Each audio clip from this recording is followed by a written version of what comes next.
the reason that I'm here is because the club is seeking change. He said, well, whether you come or not, you're going to see a completely different Spurs team under me.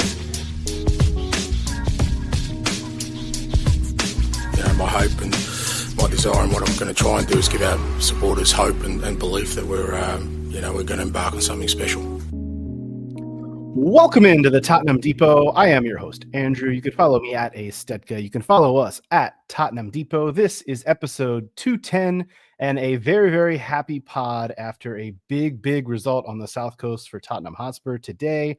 We've got that match plus 3 others to discuss today. And alongside to do it is Caroline. She is at CG Stefko. Caroline, how are you on this fine Sunday? I'm doing pretty good. Got all my Christmas shopping done, so I just got to relax and enjoy the Tottenham weekend. So things are going good. Wow, that is entirely early. And you know what? I guess it's not that early. My wife did just come into me a little bit earlier today and said she thinks we're done as well. And by we, I mean she, because she obviously handles all of that because I am just not capable or set up for that. But that's congrats to you. That's pretty big, 10 days out from the big day. That's impressive. I really like that. We have got so much to discuss, and it's just you and I here tonight to do it with. So let's just jump into it because I feel like we're going to be batting around a bunch of different topics and having a pretty positive conversation for once about Spurs this week, which I really am looking forward to. Before we get into all of that, let's remind folks that they should head over to digitalspurs.com for their Tottenham merch, t-shirts, hoodies, crew necks, hats, so much more. We love all of the products over at digitalspurs.com. Danny Garrison puts these things together for us, and they are such good products. You're seeing them on screen if you're watching our YouTube right now. I'm literally from the waist up. I am all decked out in Digital Spurs merch this evening. I've got a Tottenham hoodie on from Digital Spurs. I've got a Tottenham shirt, which you can't see because the hoodie's on over it. My hat is from Digital Spurs. Like all my, literally the top half and up is all Digital Spurs. And we're very excited to announce that you can get in on the Digital Spurs through our holiday giveaway that we're doing with Digital Spurs. Yes, that's right. You can win a $50 gift card to digitalspurs.com if you go to our social media pages. We're talking X, we're talking Instagram, we're talking Blue Sky. Head over there, like and repost the post that has the graphic that you're seeing on screen right now if you're watching on the YouTube that says holiday giveaway. And make sure you're following both us at Tottenham Depot and Digital Spurs at Digital Spurs on all those accounts. And you yourself can be entered to win a $50 gift card to digitalspurs.com. The contest is going to run all the way through halftime of Spurs Boxing Day match. And we will announce a winner at full time of that match. So get in while you can. Holiday giveaway, $50 gift card to digitalspurs.com. We are so excited to be partnered with Digital Spurs and have been telling you about them all season long. We've been showing off the merch on screen. Head over to digitalspurs.com and maybe, get some ideas so that when you win this $50 gift card on Boxing Day, that will certainly fill up a stocking or two or 5 or be a good Hanukkah present. There are a lot of different ways to go about this. Digitalspurs.com, and be sure to let them know that we here at the Tottenham Depot sent you. Caroline, we are going to get into a 5-0 win for Spurs at Southampton first, because this was super exciting. We're talking mere moments into this one. If you tuned in late, you missed a little bit of brilliance from Jed Spence to James Maddison for the first goal. And then 4 more goals before halftime, including one just before halftime. Obviously, the lineup changes, the youth, the couple of debuts. Where do you want to start with this match? Because there's so many talking points to come from it, and it was super exciting to watch. Even though the second half, second half, the Spurs could have scored a goal, but no, they just decided to sit back and leave the 5 there. But what was your takeaway from this match? It was really obviously just a dominant performance. Yeah, I think one thing that was really standing out to me was that we were fretting so much coming into this game about both Bissouma and Bentancur being suspended. And it didn't end up being a huge deal because I felt like Lucas Bergvall put in a pretty mature performance considering his age, and also Papsar, maybe one of his best ever performances for the club. So really the midfield I felt like was more of a strength for us today, which is something we've not really been able to say in a couple of weeks. So that was nice. And otherwise, the only thing we were really missing in this game was perhaps a Solanke goal with a Brennan assist, just to get everybody involved, because I felt like almost everybody on the pitch did make a contribution in some way. So yeah, I just was really, I think, pleased with the mentality from the team, like the drive that you saw from every individual who played, everybody who came in as subs, because I mean the subs were a big talking point too. I feel like, obviously there was the early one with Udagi having to go off right after he had made a really great, movement to get this. I think it was the second goal started, perhaps, might have been the third. But yeah, he looked like he was gearing up to have a really great game. So it was frustrating to see him go off. But, obviously it's kind of next man up mentality, and that continued throughout the game. So really it was hard to have any complaint besides not scoring a goal in the second half, I guess. That would have been nice. Yeah, I think the biggest talking point for me was, like you said, Bergvall coming in. It's his first ever Premier League start. He had started, I think it was a League Cup match earlier in the season. Might have been a Europa League match. And then a first ever Spurs start ever in general for Jed Spence. And I want to start with Jed Spence because honestly, we've had a lot of questions about where's Jed Spence been? Like, why isn't he getting more run?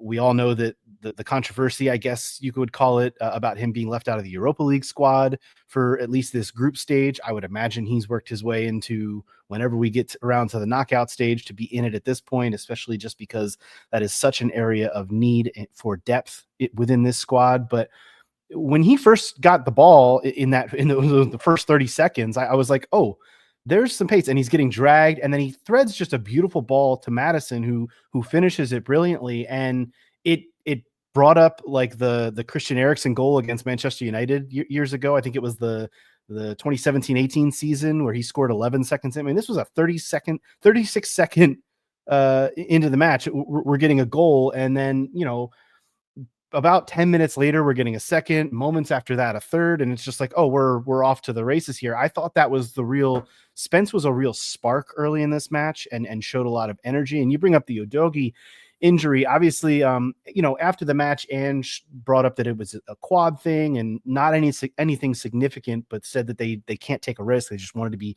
sure and bring him off the pitch just to make sure. It kind of sucks because Pedro Porro obviously had to come on, and you would have loved to see Pedro Porro get just a full game of rest. But instead he had to come on. And I guess those changes are important, but the Jed Spence of it all, what do you make of Jed Spence? Because I feel like this should earn him more playing time, especially, like I said, with the fullbacks just being so knackered. Yeah, should is the key word in that sentence. Like, from the outside perspective, obviously, we talk all the time about how we're not privy to, the little intricacies of like the fitness status of all the players, what happens in training, etc. But it's hard not to think that he should be getting more game time than he is. And hopefully it has just been a matter of him coming back from that injury and needing a little extra time, because I feel like he could really be an important contributor, especially with the injury crisis going on and just needing more rotation period. I think it would be foolish of Ange not to take advantage of having this player in the squad. But we'll just have to wait and see. But yeah, I thought, every time we've seen him this season, he's really made an impact. And I think we're starting to see some new facets to his game as well. Like his passing, I don't feel like I ever thought of that as like one of his strengths, when we first signed him, but it's clear that he has an eye for it, from what we've seen from him this season so far. So hopefully he does get more minutes. I maintain that a lot of his absence was, people tend to forget because he wasn't even playing, but right after he signed the extension, they announced that he had picked up a knock in training. And I have a feeling that took a little bit longer to work his way back from a fitness standpoint and everything. I'm not saying that he couldn't have been getting more minutes in more recent weeks since he's been clear of that injury, but I've got a feeling that was part of the reason that he's been held out for so long. But obviously this was an outstanding first start for him, picking up the assist very early, really good performance. Let's talk too about Bergvall, because this was a big talking point as well, with both Bentancur and Basuma having to miss this match through suspension, you need a number 6. And those are the two guys that have been doing it all season long. And Bergvall steps into that role. And I thought, as you said, showed a level of composure, and showed himself, I thought, to be really well, along with obviously Papsar, who you brought up earlier. Like, those two guys both in that midfield behind all of the more attacking players. And that's not to take anything away from Sar. Obviously, he did score a goal in this match too. But the more attacking players with those two guys, like, it was really good from the midfield today. Yeah, and like I said earlier, I think it was a really mature performance from Lucas that we'd not quite seen from him before, at least in the regular season games. I think in preseason, that was when we all started to get so excited about, his potential. But it felt like in the actual competitive matches he had played so far, he was having sort of those like youthful moments of wanting to prove himself and kind of getting ahead of the play too many times and making like rash decisions. But like you said, I thought this was a very composed performance from him. So his quality was actually able to show through. And I think, he's another player who you don't want to say could benefit from the injury crisis, because it's not a good thing for the team overall. But, this is an opportunity for him if he can take it. Before we talk about some of the more attacking players, I will just note that it was a very comfortable performance from the defending. Then again, they didn't have a whole hell of a lot to do. So like, I want to like acknowledge it, but also say it was Southampton, who, by the way, we're recording this late enough in the day. Southampton have sacked their manager already since the end of this match.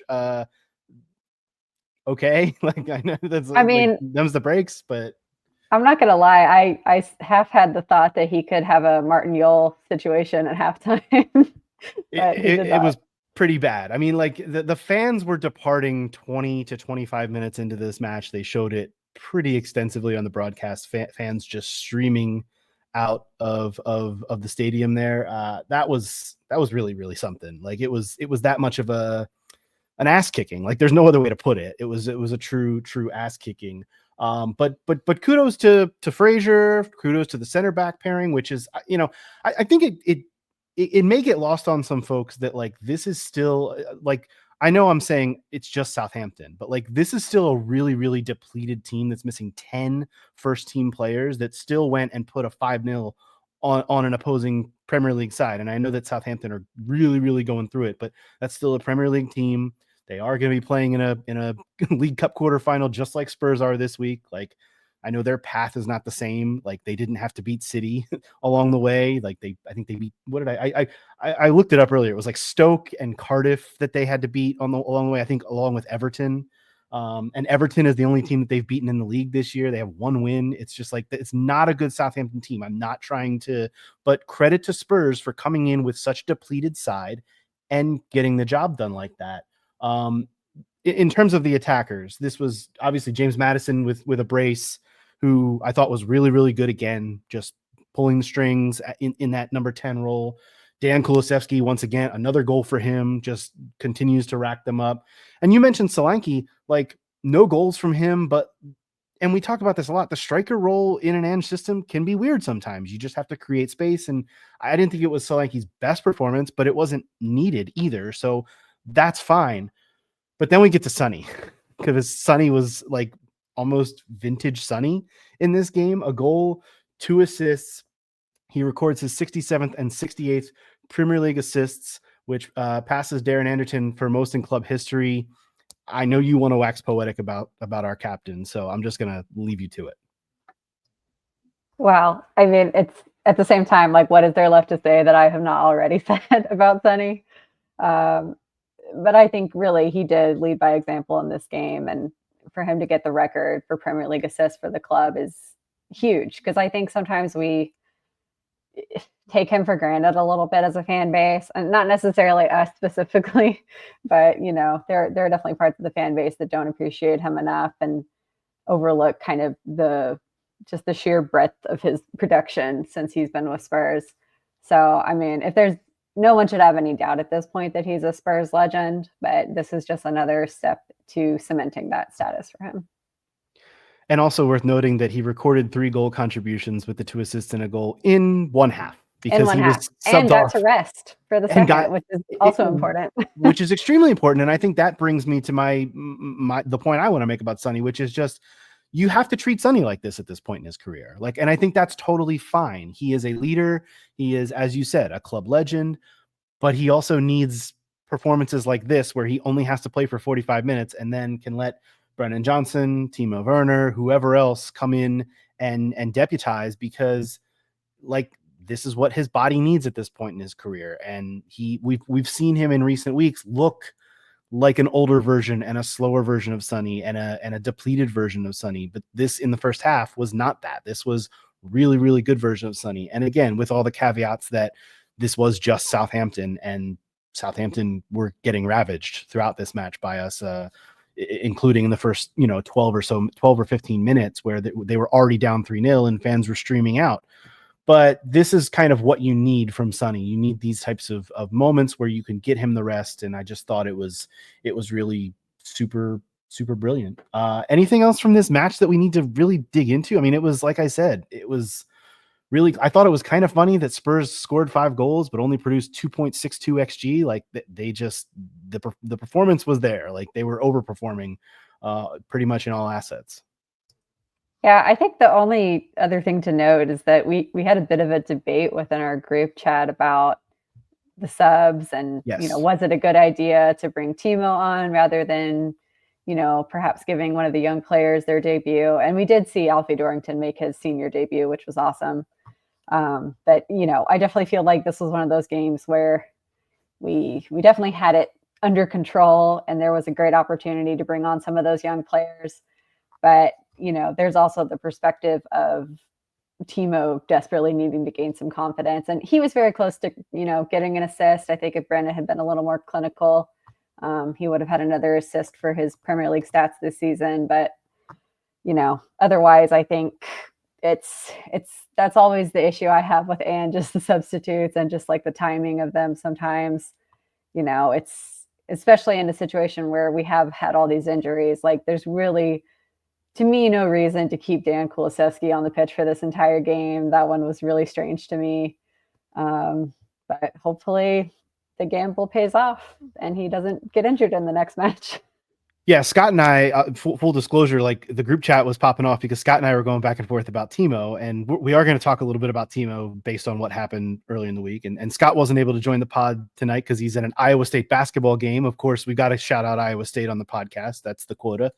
But I just didn't feel like it was necessary to bring Timo on in this match just to give him the confidence. That's kind of where I was coming at from it, because Timo's a 28-year-old professional, and I would have liked to see more kids get in the match, but I had no problem with it per se. I just didn't think it was necessary. What did you thought the subs were well used, other than maybe not getting Kulusevski off? I thought that was, you can only take so many players off the pitch, but like that, I kind of agree. Like I would have liked to see Kulusevski get a breather, but he's also, I'm pretty sure, part machine and doesn't always need it.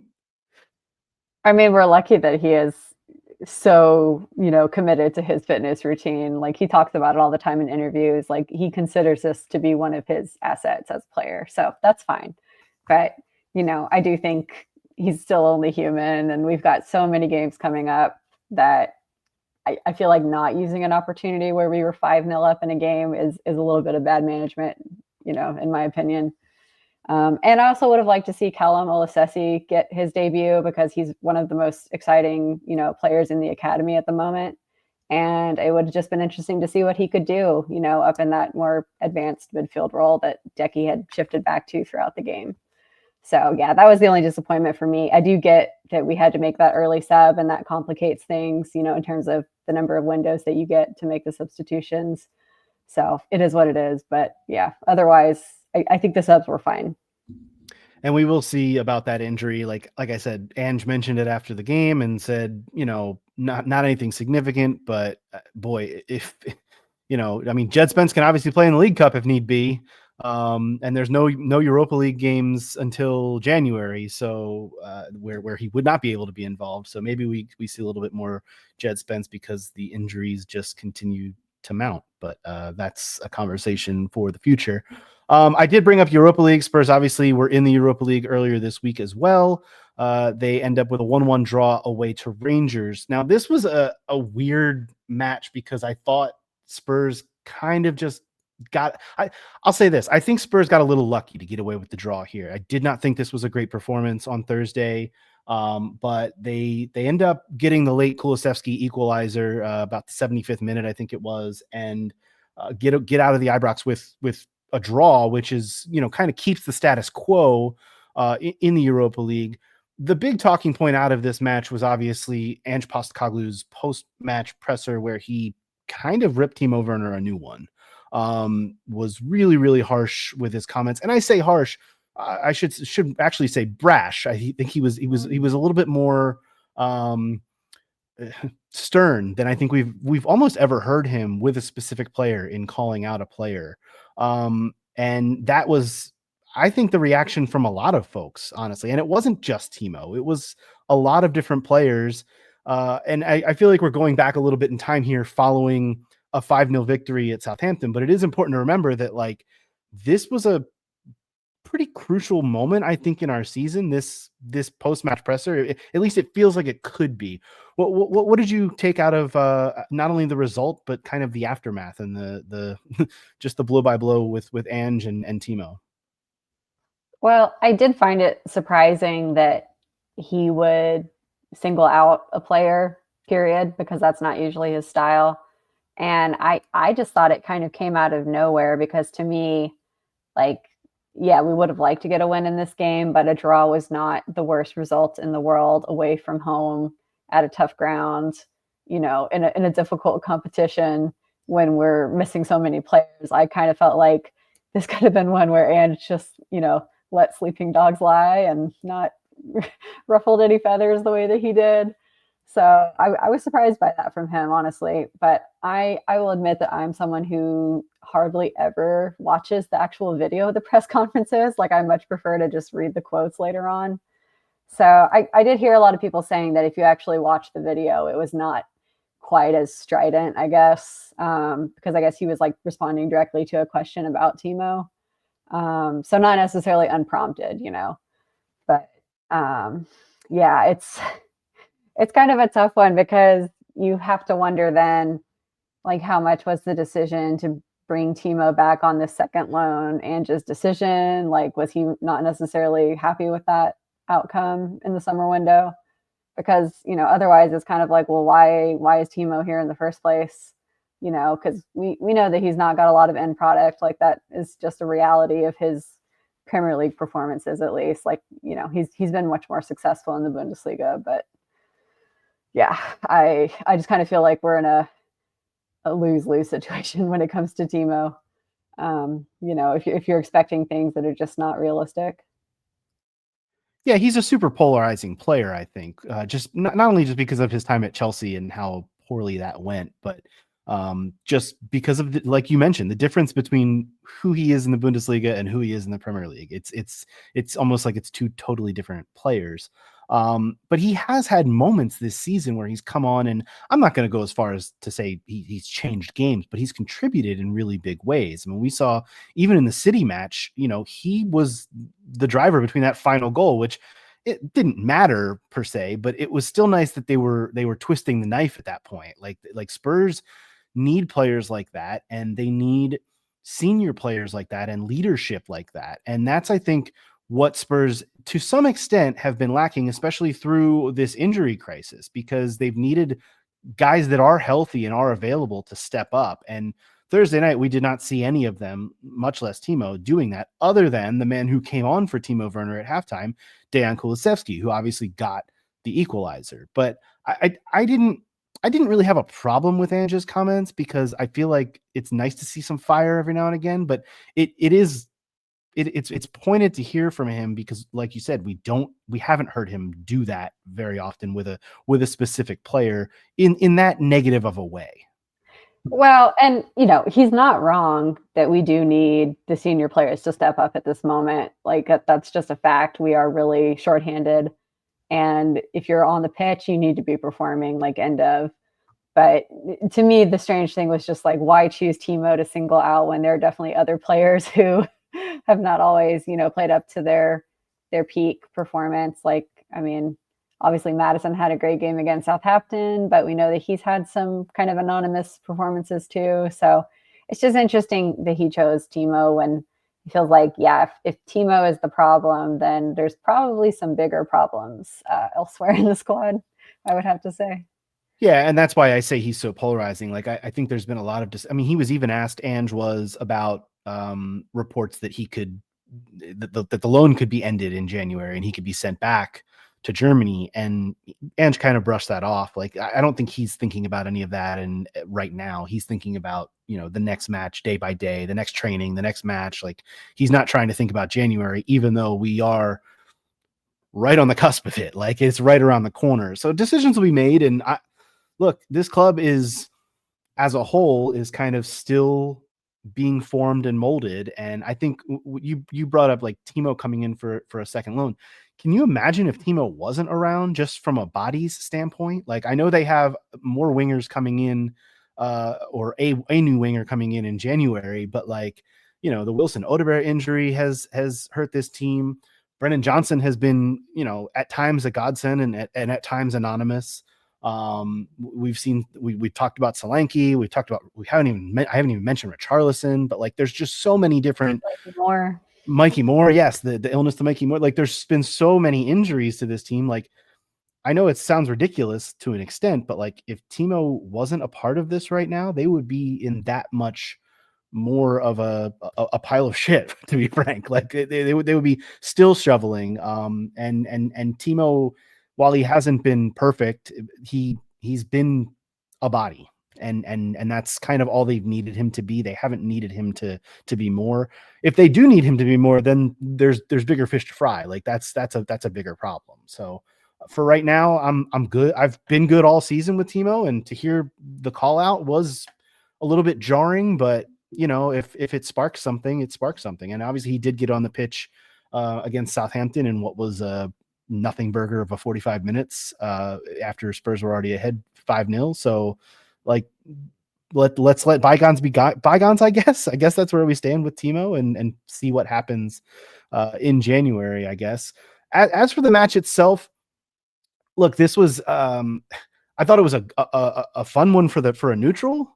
It wasn't fun as a Spurs fan because I just didn't think Spurs were really producing quite enough. I did not have confidence going away for this match at all. Like, I thought this was going to be a really, really tough challenge, and I won't say happy with the point, because I do think Spurs are a superior team to Rangers, but in the end of the day, like, you have to just be accepting of, all right, they kept the status quo. There's 2 matches left. I'm looking at this from trying to get the top into the top 8 for this Europa League group stage to earn that bye into the knockout, rather than having to play that first round of knockouts. And Spurs didn't shit the bed when it comes to that. Like, they at least got a point and kept the status quo. And now they have matches against Hoffenheim and Elfsberg in January to try and, get 6 more points and get themselves into that top 8. So I kind of have to be just satisfied, not overwhelmed, but satisfied with what happened on Thursday. Where are you at? The same place, basically. I just feel like, with the injuries being what they are, this was kind of a game we just needed to get through and not lose. And we didn't lose. So I'm pretty happy with it from that aspect. It was not a good performance. I'll be honest, I was very distracted during this one, taking care of some other things. But yeah, it's, every time I glanced up, it did not look like we had control of the match by any means. So that's definitely something to work on. But I think with having Hoffenheim and Elfsberg as our last 2 opponents, we should be okay. Like, I don't want to say it's a lock, but, Hoffenheim, that would be the tougher one since it's away and they've not had a great season. So I think we'll be okay. Yeah, they have not, and both those teams are going to be fighting just to get into the top 24 right now. Elfsberg sit 24th, Hoffenheim sit 26th. The other thing to look at too is the teams above you trying to, Spurs sit 9th, Rangers sit 8th, Manchester United sit 7th. Rangers and Manchester United play one another in the next match. So you maybe hope for a draw there, and or just, hope whichever team loses gets pushed aside and Spurs can cruise by and just secure that top 8 place, because You want to be in the knockouts, but you don't want those extra matches that you have to play, especially with where Spurs are with their squad. And who knows? We're talking about the future right now. Maybe January brings in some players and helps out with that depth. But I would love to see Spurs just cruise on into the top 8 and not have to worry about it. That would be really, really great. Speaking of, we talked a little bit about January, but and talked about some loans. There's a report out there from Dan Kilpatrick of the London Evening Standard that Spurs are considering recalling Ashley Phillips, the 19-year-old center back who's on loan at Stoke City. They're considering bringing him back to ease the injury issues. I just thought this was worth a mention, only because it would be kind of a big deal if they did. I'm not saying they would stunt the growth of a young center back, but this would be an interesting situation to throw him in, especially if he's just going to come in and be insurance as a backup to the likes of Van de Ven and Romero whenever they're able to make their way back. Dragishin, who I think has been pretty good in a relief role. And then Ben Davis, we know that, the injury update on him is that he may be back before the end of the calendar year, but maybe not, probably sometime around then. And then obviously Archie Gray, who's been playing, and doing his best at the center back role as well. They're just kind of throwing stuff at the wall and hoping it sticks right now. What do you think? Is this a move that you would be happy to see, or do you want to just let them, play this out and maybe try to bring someone else in January to help with this injury issue? Yeah, for me, I don't think I would bring him back just from the perspective of his development, because we know that his loan last season did not go very well. So I think he really needed sort of a fresh start at a new club this season. And now that we have seen Alfie Dorrington make his, official club debut, I feel like he's the insurance option in terms of the very, very end of the bench sort of situation. But it definitely would not hurt to bring in, a player, an actual new player in the transfer market in January. Easier said than done, of course, when it comes to center backs. But, I think that'd probably be the smarter route to go, since it looks like we are going to get players coming back, with Ben Davis not being as serious as it could have been. He's a very dependable option. So I don't think I would bring him back from loan personally. Yeah, I'm kind of in the same boat. It's just one of those things that I don't envy this front office in trying to make these decisions. There's nothing good going on right now from a squad building standpoint. You just almost have to hold the line and wait to see what happens for January, which we are all obviously eagerly anticipating. How confident are we about this coming week for the men's side? Because there is the little date with Manchester United on Thursday, a cup quarterfinal at the Tottenham Hotspur Stadium. Manchester United coming in off the backs of a thrilling Manchester derby victory today over City, where they had to come from behind, but got the job done at the Etihad. And this one doesn't make me that confident. I'm a little nervous because United, even though United are, have been playing just about as well as Spurs overall this season, they seem to be finding something right now and clicking a little bit. How confident are you heading into Thursday's Cup quarterfinal? I don't know that I would say I'm confident, because it does seem like we've had difficulty stringing together two consistent performances one after the other. But, I did catch a little bit of the Manchester derby today, and obviously the final goal from Ahmad was really high quality, but I do think this was kind of a game that City lost, through that kind of stupid penalty, not dissimilar to what we saw from Bissouma and Sarr, on our end against Chelsea.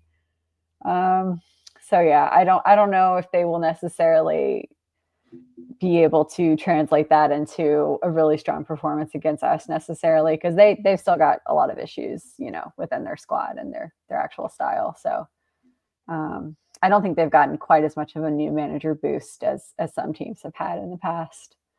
But, we'll have to see. It's a cup game, so anything can happen. I'm glad it's at home for us so that, we'll at least have that crowd boost. Although I don't think Old Trafford is really much of a fortress anymore as it is. So no, Spurs proved that earlier this year that it is certainly not exactly. that. We've actually played pretty well there in recent years, so that not necessarily a huge factor.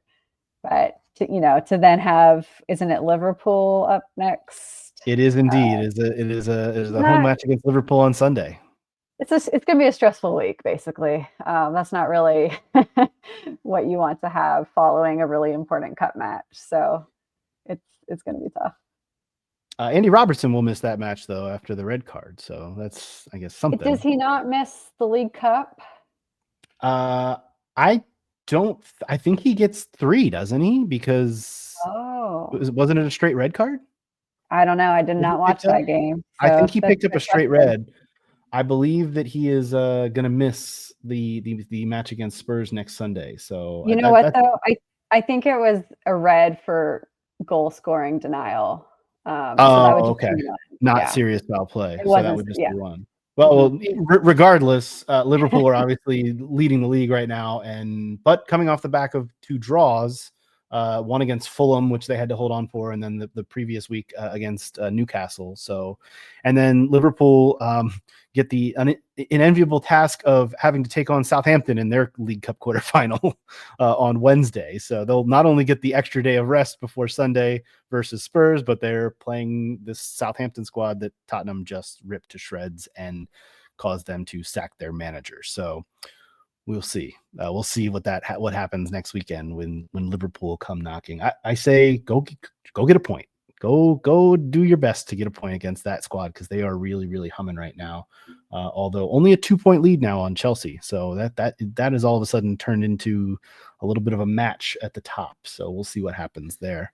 I want to get into Spurs Women because Spurs Women had a really, really good week as well. Just like the men's side, League Cup on Wednesday, they go out and they get a 2-0 victory over Crystal Palace. That was the final game of the group stage.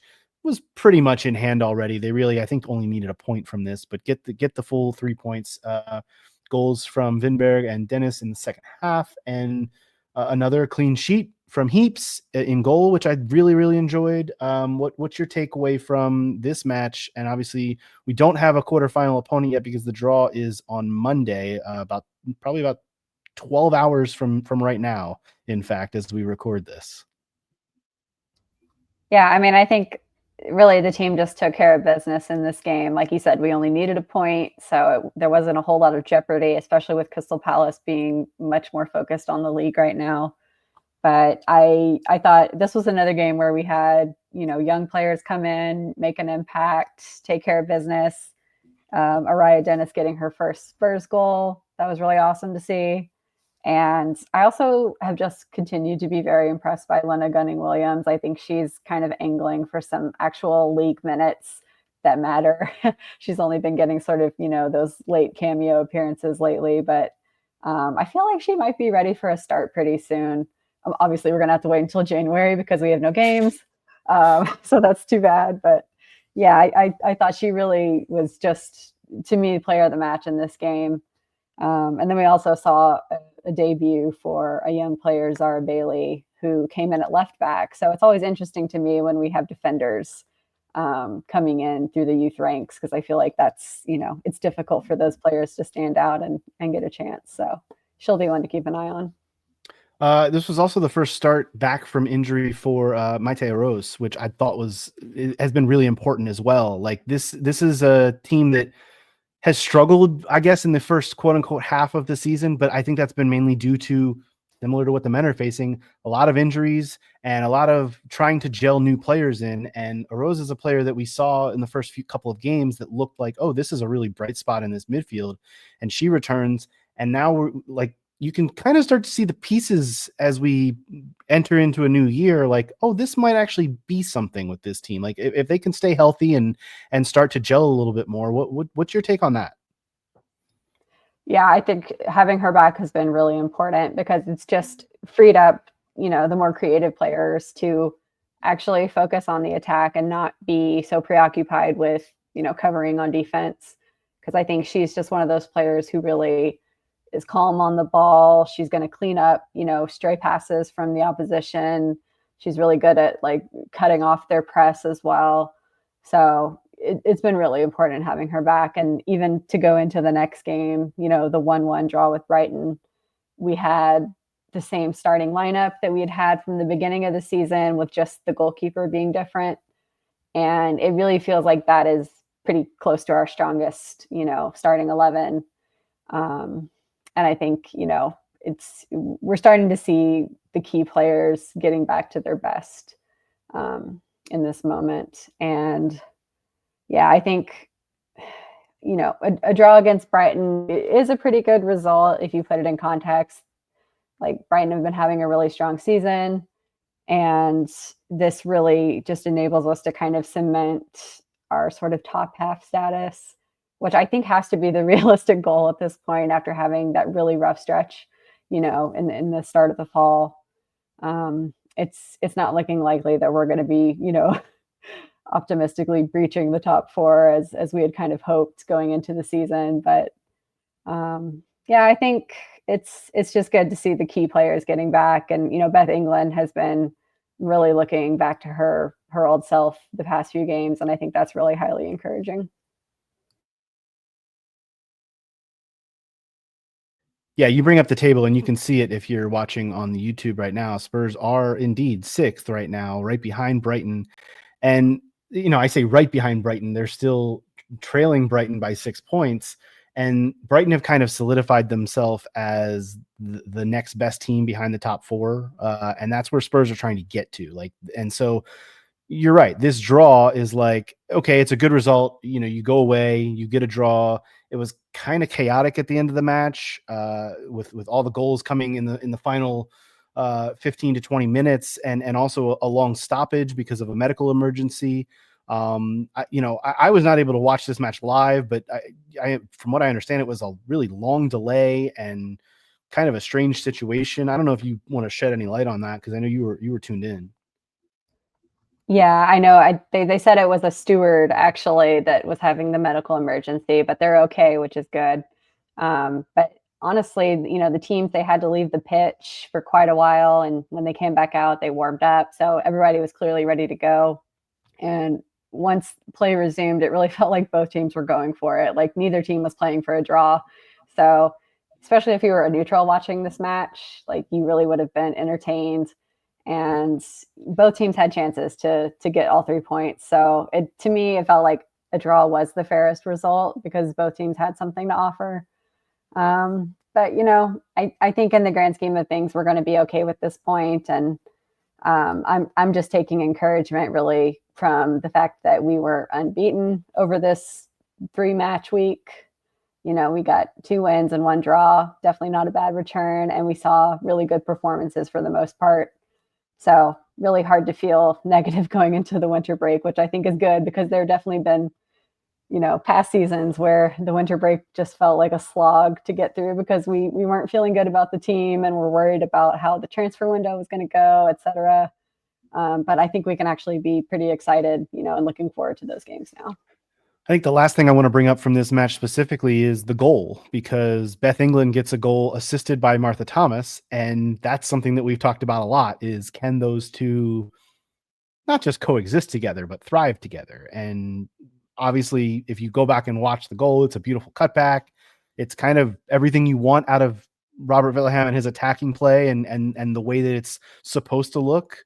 Obviously, more of that would be great. And seeing them both on the pitch together. Thomas didn't start the match. She came on early in the second half, but it was really nice to see that kind of connection and hope for more of it in 2025, right? Right. And I also want to shout out Jess Naz too for her part in the build up to that goal, because she and Martha Thomas both have been players who they're not getting onto the score sheet themselves, in terms of actual goals very much this season, but they're still making a big impact. And this goal was a perfect example of that. And also to look back at the cup game, Martha Thomas made a very selfless assist for, I think it was Matilda Vinberg's goal. And, this was a situation where she could easily have taken a shot herself, but, made the right choice for the better opportunity. So, I think Martha Thomas definitely gets like best teammate award for the half season. I feel really frustrated on her behalf that she's not been able to get a goal this season herself, but it does feel like it's coming. And, in the meantime, she's still finding ways to be impactful on the game. Yeah, it definitely will come in 2025 for sure. Everton is next on the docket in the FA Cup. But that match is not until January 12th. So as you said, winter break time, and it's Leicester in the league after that. The League Cup draw on Monday. We'll be able to find out who Spurs get. It's not. There's only one like lower level team. Everyone else is like the heavy hitters left in the League Cup. So maybe Spurs will get lucky and maybe can sneak into a semifinal and get through that way. But we'll see. That will come up, as I said, on Monday. So plenty to go through and plenty to discuss going forward for Spurs women. They are, I think the injuries and the gelling of the squad is starting to, all of that from the first half it's been a ride, but Bobby's got them in a good spot. Like it was looking precarious there like about a month and a half ago, but all of a sudden it's like, okay, we've stemmed the tide, and now we can kick on in 2025 and have a nice little rest and go forward from there. Yeah, I think that's something he's talked about a lot over this past week, was just being proud of the players for getting through that really difficult period and kind of sticking together. And it definitely is shown on the pitch, in terms of having much more fluid attacking performances. And I do think it's interesting that he made a point of saying that there were going to be some outgoings and incomings in the window. So I don't know. We're starting to get to the point where it is going to get kind of ruthless in terms of who leaves, because all of these players are, players who have made an impact at different points in their Spurs career. So I'm definitely interested to see what that's going to mean. But, there are some areas where we know where we don't have as much depth, like obviously goalkeeper, we talked about a ton this half season so far. And I think there's still room for some more midfield reinforcement as well. Just because we saw, how harmful it was just to have one player, Maiteros, go out for so long. Like that really was a struggle for a while. So I think just having more depth in that area is going to be important, especially with Kit Graham still out, obviously with her ACL the whole season, which I'm still sad about. But, hopefully we can work some transfer magic and really kick on in the second half of the season, because I think it's, definitely this team has the capability. No question about it. And they will rest for the next handful of weeks. We will not, though. We'll be back with you next week because the football ain't going to stop on the men's side. As we mentioned earlier, United on Thursday in the Cup, and then Liverpool, freaking Liverpool, next week. We will be back to talk about all of that. Just a reminder, be sure to jump in on our holiday giveaway with Digital Spurs, X, Blue Sky, Instagram. You can enter in all three of those places to get in, win yourself a $50 gift card to spend at digitalspurs.com. That is going to do it for this episode of The Depot. Be sure to check out our episodes on our YouTube page, youtube.com/Tottenham Depot, and leave us a rating and review on your podcast app of choice to help spread the word about the show. For Caroline, she can be found at CG Stefko. I have been your host, Andrew. You can follow me at A Stetka. And again, follow us at Tottenham Depot. This has been the Tottenham Depot podcast. As always, come on, you Spurs.